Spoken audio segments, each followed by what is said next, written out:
Kung hindi mo kinahihiya si Jesus, mag-comment ng Amen at ibahagi ang panalangin ito sa dalawang taong labis mong minamahal. Panginoon, itinataas ko sa iyo ngayon ang aking kaibigang nanonood ng video na ito.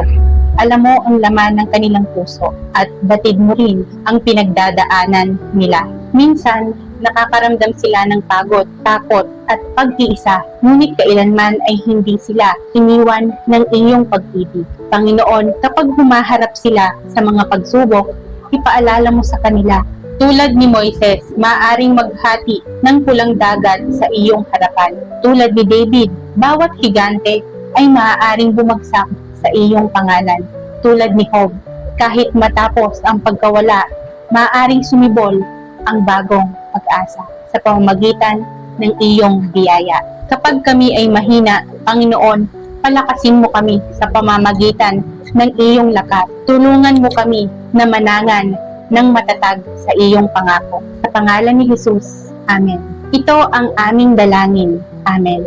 Kung naniniwala ka sa kapangyarihan ng panalangin, mag-comment ng Amen at ibahagi ito sa iba upang muling magising ang pananampalataya ng bawat makakakita nito.